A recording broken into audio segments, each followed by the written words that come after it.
نحمده ونصلي على رسوله الكريم أما بعد عن النبي صلى الله تعالى عليه وسلم ما من شفيع أعظم عند الله سبحانه وتعالى يوم القيامة من القرآن لا نبي ولا ملك ولا غيره أو كما قال عليه الصلاة والتسليم.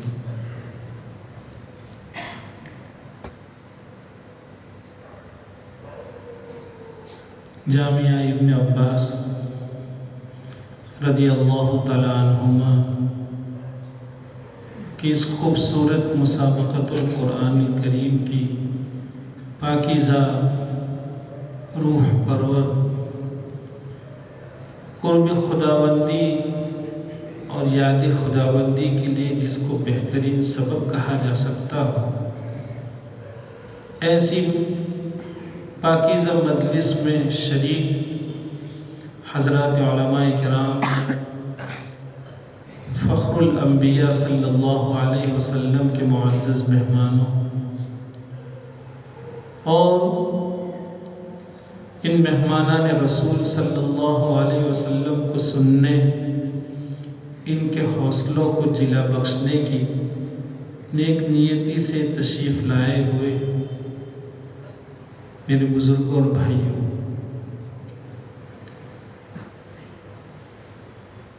حقیقت یہ ہے کہ شہر سے جو افراد ان بچوں کی حوصلہ افزائی کے لیے اپنے اوقات عزیز کو فارغ کر کے تشریف لاتے ہیں،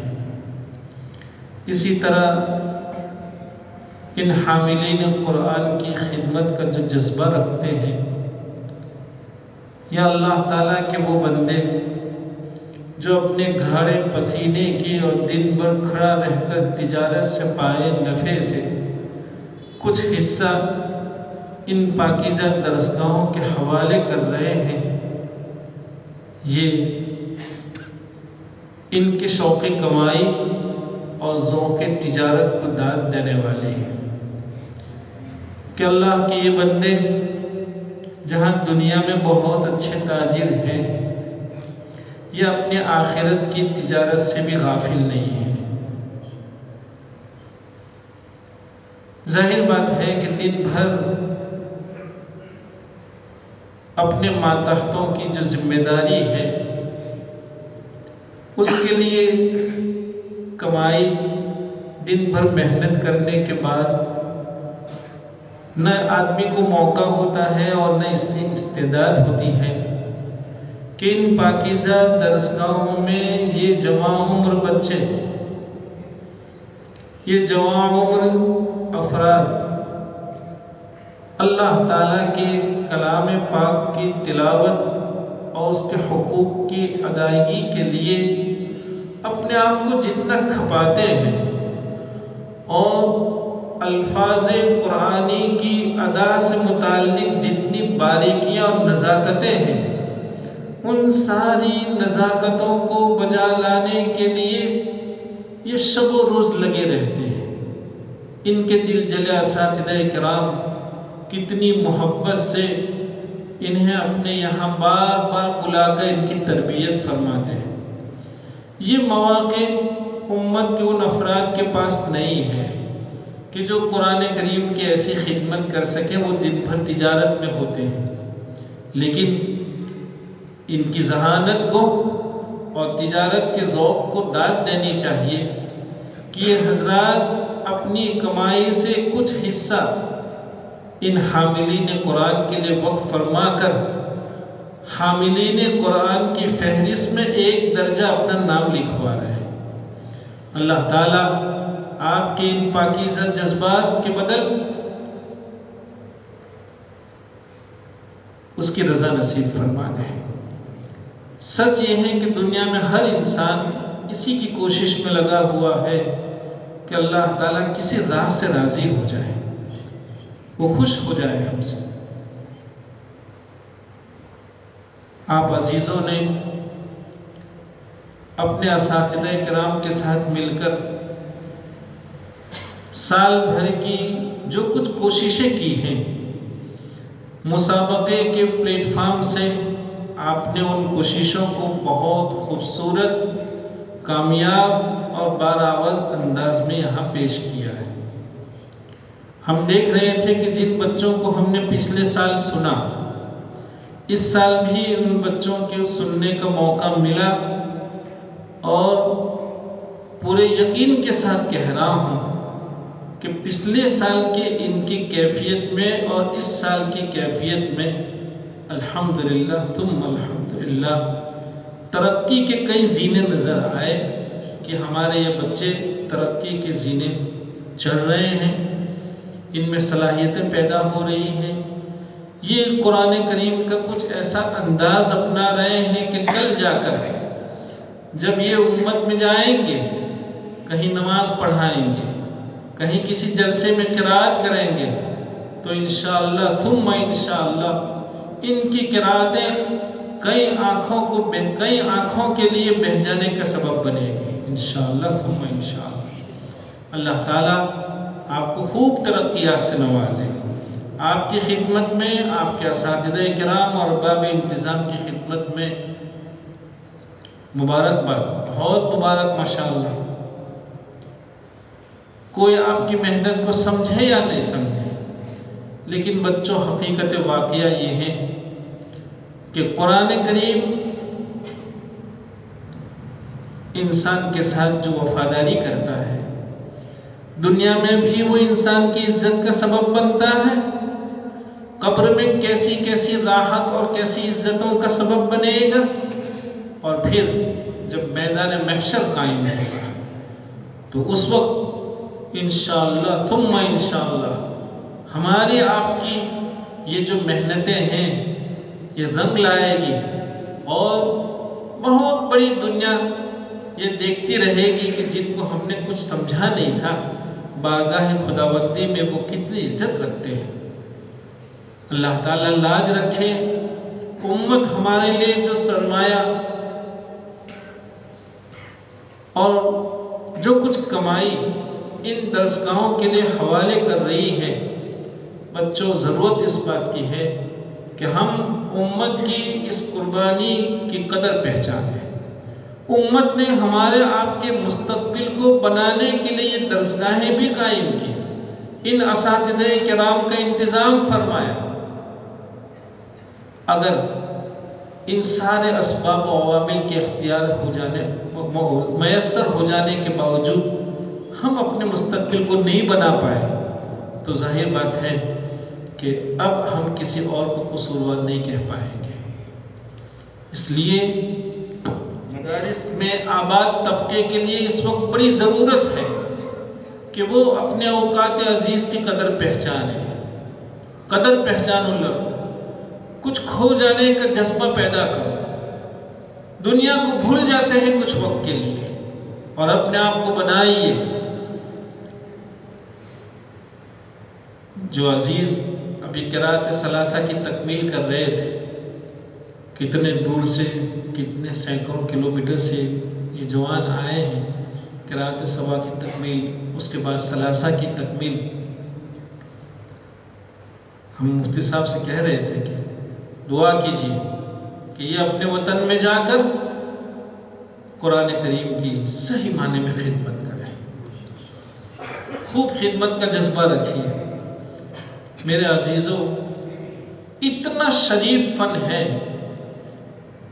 ایسا شریف فن کہ نفوس قدسیہ کی اگر آپ فہرست دیکھیں تو شاید ہی کوئی آپ کو ایسا ملے گا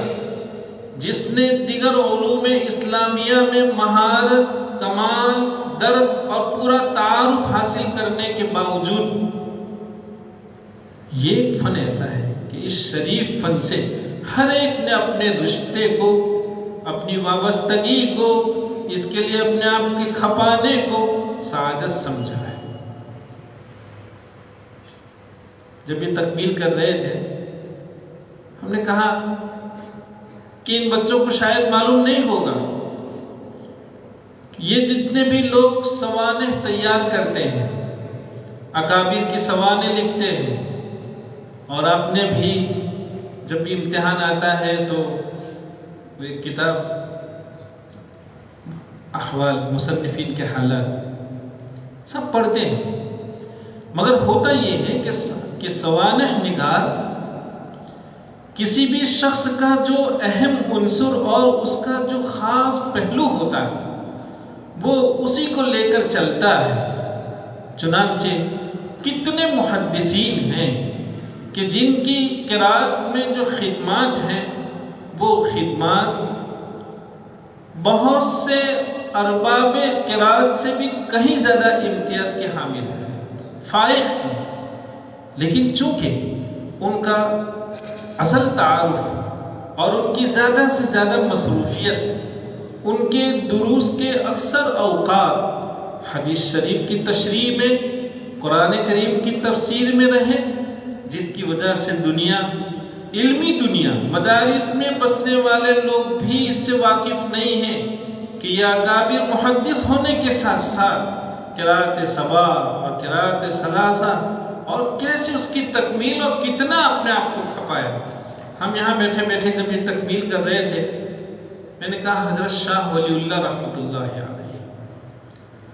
علمی زمرہ ان کی محدثانہ شان سے واقف ہے، ان کی مفسرانہ شان سے واقف ہے، سوانح نگاروں نے ان کی دونوں شانوں کو خوب تفصیل سے لکھا، لیکن اگر حجت اللہ البالغہ اور الفوز الکبیر میں حضرت شاہ ولی اللہ رحمۃ اللہ علیہ یہ نہیں لکھتے کہ ہم نے مستند اساتذہ کرام سے تجوید و قرأت کی سند حاصل کی ہے، تو علمی زمرہ ان کے قرأت کی مہارت اور قرأت میں ان کا جو حصہ رہا ہے اس سے کبھی بھی واقف نہیں ہوتا ہے۔ حضرت شاہ ولی اللہ رحمۃ اللہ علیہ مکۃ المکرمہ 1 سال قیام فرماتے ہیں، 1 سال آپ کا مکۃ المکرمہ میں قیام رہا، اور وہاں کے مشہور قراء سے آپ نے قرأت سبع کی اور ثلاثہ کی تکمیل فرمائی۔ اور یہ ولی اللہ خاندان وہ ہیں کہ آپ کی پشت میں 3 پشتوں سے قرأت سبع کے قاری آ رہے تھے۔ حضرت شاہ ولی اللہ رحمۃ اللہ علیہ نے بھی سبع کی اور ثلاثہ کی تکمیل فرمائی۔ دہلی میں آپ کے مبارک قلم سے سبع کا لکھا ہوا حاشیہ برسوں تک وہ قرآن کریم مخطوطات کے انداز میں رہا، امت کے لیے المیہ ہے، امت کے ذوق کے لیے خبرگیری کی ضرورت ہے کہ اتنی بڑی شخصیت کا یہ کارنامہ اور امت کے لیے قرأت کے باب کا اتنا بڑا سرمایہ وہ اب تک مخطوطات کی حیثیت سے ہے۔ کسی کو توفیق نہیں ہو رہی کہ وہ ایسے اکابر کی ان محنتوں اور کاوشوں کو طباعت کے مراحل سے گزار کر منظر عام پر لائے۔ حضرت اقدس تھانوی علیہ الرحمہ حکیم الامت رحمۃ اللہ علیہ، تھوڑا بہت سن لیتے ہیں جمال القرآن ہونے کی وجہ سے، لیکن پڑھیے امداد الفتاویٰ، امداد الفتاویٰ کی جلد اول لے کر بیٹھیے۔ حضرت نے جو 80-85 صفحات میں قرأت کی جتنی وزندار، جتنی مضبوط اور جتنی قوی گفتگو کی ہے، ایک قاری کا قلم اس کے لیے ممکن نہیں ہوتا ہے۔ ان اکابر سے قراء نے قرأت کو، تجوید کو سمجھا ہے، یہ ہمارے اکابر ہیں۔ یہ جب مکۃ المکرمہ تشریف لے گئے، مدرسہ سہولتیہ میں جا کر آپ نے استفادہ کیا، اور صرف تجوید نہیں، قرأت سبع کی تکمیل کی، تشریف لائے، اور قرأت سبع میں آپ نے کتابیں تصنیف فرمائی۔ ہمیں اور آپ کو معلوم ہونا چاہیے کہ یہ وہ اکابر ہیں کہ ہمارے اس ملک کے چوٹی کے صف اولیٰ کے بڑے بڑے باکمال قراء اپنی قرأت کی جانچ کرانے کے لیے بہت من و سماجت کے بعد حضرت کے یہاں کچھ وقت کی درخواست کر کے حاضری دیا کرتے تھے۔ جب حضرت کی طرف سے اجازت ملتی، ملک کے بڑے بڑے قراء ان کی خدمت میں حاضر ہوتے اور حضرت سے اپنی قرات کی جانچ کرواتے تھے۔ کون ہے قرات کی جانچ کون کروا رہا ہے؟ ملک کے جو صف اولیٰ کے ماہرین قراء ہیں، اور وہ اس کے بعد بڑے فخر سے کہتے تھے کہ ہمیں الحمدللہ ثم الحمدللہ ہمارے حصے میں یہ نعمت آئی ہے کہ حضرت کے سامنے اپنی قرات پیش کرنے کے مواقع فراہم ہوئے ہیں۔ قراء فخر کرتے ہیں۔ یہ کون ہے؟ یہ ہمارے اکابر ہیں۔ ایک موقع جب اس ملک میں ایسا آیا کہ علامہ سجاوندی رحمۃ اللہ علیہ کی جو علامات وقف ہیں، ایک طبقہ جو تقلید کی نعمت سے محروم ہے، ایسا کہیے، جو عقل کی تو تقلید کر رہا ہے، ایسا نہیں وہ غیر مقلد ہے، وہ عقل کی تقلید تو کر رہے ہیں، وہ نفس کی تقلید کر رہے ہیں۔ ایک موقع اس ملک میں آیا جب اس طبقے کی طرف سے علامہ سجاوندی رحمۃ اللہ علیہ کے علامات کے باب میں یہ طعنے اور یہ سوالات قائم ہوئے کہ سجاوندی کون ہے؟ بھئی جب آیات ہیں تو اس کے بعد علامات کی ضرورت کیا ہے؟ کہا یہ جتنے بھی لوگ ہیں جو علامات کو دیکھ کر قرآن کریم کی تلاوت کرتے ہوئے وقف و وصل کیا کرتے ہیں، یہ وہ لوگ ہیں جو سنت کو چھوڑے ہوئے ہیں۔ سنت تو یہ ہے۔ بڑھیا ملک کے اس طبقے کے ان اعتراضات کے جوابات کون دے رہا ہے؟ کس قاری نے جوابات دیے؟ جوابات دیے ہیں تو فقیہ العصر ابو حنیفہ ہند حضرت گنگوہی علیہ الرحمہ نے رد الطغیان میں بہترین جوابات اس کے لکھے۔ بڑھیا فتاوی گنگوہی میں رد الطغیان نام کا ایک رسالہ ہے۔ ہم آپ سے یہ عرض کر رہے تھے کہ بچوں، اگر آپ صبا کی تکمیل کر رہے ہیں، ثلاثہ کی تکمیل کر رہے ہیں، تو آپ اپنے آپ کو تنہا نہ سمجھیں۔ یہ الگ بات ہے کہ بہت بڑی نفوس قدسیہ کی بڑی ٹیم اور وہ ایک لمبی فہرست ہیں، لیکن یہ سوانح نگاروں کا نقص کہیے، یہ سوانح نگاروں کی شخصیت پر اطلاع کی کمی کہیے کہ انہوں نے بہت سے پہلو کو اجاگر تو کیا، لیکن ان کا ایک حسین پہلو تھا، وہ اس کے بعد میں ان کا قلم کچھ نہیں لکھ پایا۔ جس طالب علم نے ابھی قرات ثلاثہ کی تکمیل کی، آپ کو معلوم ہوگا کہ ایک طبقہ ایسا ہے جو بیچارہ ناواقف ہے، نابلد ہے، وہ نہیں سمجھ رہا ہے اس کو ثلاثہ کیا ہے۔ جس طرح قرات سبا کا نزول ہوا ہے بعینہ ہی، اسی طرح نزول ان قراتوں کا بھی ہوا۔ جس طرح قرات سبا کی تدریس، تعلیم، تلقین بارگاہ رسالت اور درسگاہ نبی صلی اللہ علیہ وسلم سے ہوئی ہے، ان قراتوں کی تلقین اور تعلیم بھی لسان نبوت صلی اللہ علیہ وسلم سے ہوئی ہے، کوئی فرق نہیں۔ اور آگے بڑھیے، مصاحف عثمانیہ میں جس طرح قرات سبا ہے، مصاحف عثمانیہ میں قرات ثلاثہ بھی ہے۔ جس طرح قرات سبا کا تواتر ہے، قرات ثلاثہ کا بھی تواتر ہے۔ پھر کیا وجہ ہے؟ کیوں نہیں پڑھ رہے ہیں لوگ؟ ہاں اتنا ضرور ہوا کہ اللہ تعالیٰ نے، وہ تو قدرت ہے، ذالک فضل اللہ یؤتیہ من یشاء، قدرت تھی کہ یہ قراتیں جن کتابوں میں لکھی گئی تھی، چاہے وہ سبا ہوں یا ثلاثہ ہوں، لیکن دنیا میں دو شخصیتیں ایسی آئی کہ اللہ تعالیٰ نے غیر معمولی حیرت انگیز قبولیت ان کے حصے میں فرمائی، اور وہ ہیں علامہ ابو عمر عثمان الدانی اور علامہ شاطبی رحمۃ اللہ علیہ۔ ان دو اماموں کو اللہ تعالیٰ نے وہ ترقی نصیب فرمائی کہ صدیوں سے انہی دو امام کی لکھی ہوئی کتابوں سے لوگ قرات پڑھ رہے ہیں، اور ان کی کتابوں کے حفظ کا امت میں برابر تسلسل رہا ہے، حفظ کا تسلسل رہا۔ چونکہ یہ دونوں اکابر قرات سبا لکھے ہوئے تھے،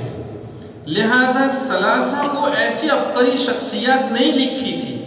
جس کی وجہ سے سبا کو اتنی شہرت حاصل ہوئی اور ثلاثہ کو وہ شہرت حاصل نہیں ہو پائی۔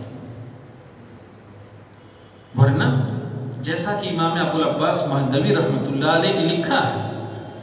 کہ 7 ائمہ، ان میں امام نافع، اصل تو امام ابو جعفر ہیں، وہ ان کے شیخ ہیں، ان کے استاذ ہیں، ان کو ہونا چاہیے تھا، مگر ابن مجاہد رحمۃ اللہ علیہ کی یہاں بہت سی وجوہات رہی۔ ان میں ایک وجہ یہ رہی کہ امام نافع رحمۃ اللہ علیہ نے قرات 70 مشائخ سے پڑھی۔ ہم تو ایک استاد سے ذرا سی قرات پڑھ لیتے ہیں تو یہ خیال کرتے ہیں کہ ہم سبا کے قاری ہیں۔ امام نافع رحمۃ اللہ علیہ نے 1 نہیں 2 نہیں 10 نہیں 20 نہیں 70 مشائخ سے علم قرات حاصل کی، اور امام ابو جعفر رحمۃ اللہ علیہ نے صرف 3 مشائخ سے قرات حاصل کی تھی۔ اس وجہ سے ابن مجاہد رحمۃ اللہ علیہ نے 7 ائمہ میں امام نافع رحمۃ اللہ علیہ کو تو شامل فرمایا، امام ابو جعفر کو شامل نہیں فرمایا۔ آپ نے قرات ثلاثہ کی تکمیل کی، بہت مبارک ہو، اللہ تعالیٰ بہت جزائے خیر عطا فرمائے علامہ ابن الجزری رحمۃ اللہ علیہ کو کہ اللہ کا یہ بندہ اس دنیا میں آتا ہے اور آپ نے دانی اور شاطبی رحمۃ اللہ علیہ کے بیان میں جو کچھ کسر تھی اور یہ جو 3 قراتیں تھی وہ یکجا، جیسے ابھی ہم دیکھ رہے ہیں درہ پڑھ رہے ہیں، تحبیر التیسیر دیکھ رہے ہیں اور الوجوہ المسفرہ پڑھ رہے ہیں، اس طرح کی جو کتابیں 3 قراتیں علامہ ابن الجزری رحمۃ اللہ علیہ کے زمانے تک یکجا اور ایک ساتھ جمع کے ساتھ بیان نہیں کیا تھا۔ آپ تشریف لائے اور آپ نے ان 3 ائمہ کی قرات کو ایک کتاب میں جمع کیا ہے۔ میں شاید جو ہے وہ ان کی وجہ سے وہ ذہن ادھر ادھر چلا کہ معاف فرمائیں گے۔ آپ بچوں کو مجھے تو مبارکباد پیش کرنا تھا کہ بچوں آپ نے اچھی محنت کی، آپ کے اساتذہ کرام نے بہت اچھی محنت کی۔ دیکھیے محنت آدمی کو بناتی ہے، یاد رکھو محنت آدمی کو بناتی ہے۔ دوسرا ایک بات اپنے ضمیر پر لکھ لے کہ کیا یہ ممکن ہوگا کہ وہ ذات جو ساری مخلوق پر اپنی قدرت رکھتی ہے، قہار ہے وہ ذات، قادر ہے وہ ذات، اس کے کلام کی حفاظت آپ کریں گے، اس کے کلام کے لیے آپ اپنے آپ کو کھپائیں گے، اور جب وہ ذات یہ کہتی ہے لا اضیع عمل عامل، اللہ تعالیٰ کسی کے کیے کو ضائع نہیں فرماتے، تو اس کے کلام کے لیے کی ہوئی محنتوں کو کہیں ضائع فرما سکتے ہیں؟ انشاءاللہ ثم انشاءاللہ اگر ہم نے اپنے جذبات سے اور پاکیزہ جذبات سے اپنے آپ کو دنیا سے بالکل الگ، ایک یہ درسگاہ دیکھیں کتنی اچھی درسگاہ ہے ماشاءاللہ، اس میں رہنے کے بعد تو کہیں جانے کی تمنا ہی نہیں ہوتی ہے۔ اگر اس جذبے کے ساتھ آپ رہیں تو عزتوں کا یقین کیجیے، آپ دنیا میں بھی معزز ہیں، آپ آخرت میں بھی معزز ہیں۔ بہرحال آپ نے ماشاءاللہ بہت خوبصورت تلاوتیں فرمائی، اور ہمارا جن عزیزوں نے مکالمہ پیش کیا، مکالمہ بچوں نے بہت قیمتی اور اہم نقطے پر ان کا مکالمہ تھا، اور جو ہے وہ ان کا جو انداز تھا، ایک تو بچوں نے مکالمہ بہت اچھا یاد کیا تھا، بہت پختہ تھا ان کا مکالمہ، پھر جو جواب دے رہے تھے، جو سائل کو تشفی بخش انداز میں بات سمجھا رہے تھے، اس کا انداز تفہیم بھی ہمیں بھایا لگا، بہت اچھا انداز تھا آپ کا۔ آپ کے اساتذہ نے آپ کو تفہیم سکھلائی ہے۔ ظاہر بات ہے کہ ایک شخص جب آپ سے کوئی بات پوچھ رہا ہے، اس وقت میں اگر آپ خوب رفتار کے ساتھ، جیسے حافظ ویسے پڑھے جاتا ہے، آپ بھی خود رفتار کے ساتھ اس کو کہیں گے، وہ کیا سمجھے گا؟ آپ جس کو سمجھانا چاہ رہے ہیں وہ پہلی منہ تو آپ سے ایک بات سن رہا ہے، کیا سمجھے گا؟ تفہیم کا یہی انداز ہوتا ہے۔ بہت مبارک ہو، میں پھر ایک مرتبہ اساتذہ کرام کو اور اللہ کے ان سارے بندوں کو جو ایسی درسگاہوں کے ساتھ کسی نہ کسی طرح اپنی محبتوں کا ثبوت دیا کرتے ہیں، اور اللہ کے جو دل جلے بندے آپ کی تعمیر میں لگے ہوئے ہیں، آپ کے روشن استقبال کے لیے وہ ہمیشہ سرگرداں رہتے ہیں، ان سبھی کو مبارکباد پیش کرتے ہوئے اجازت اور رخصت چاہتا ہوں۔ جزاکم اللہ، فی امان اللہ، دعا فرمائیں۔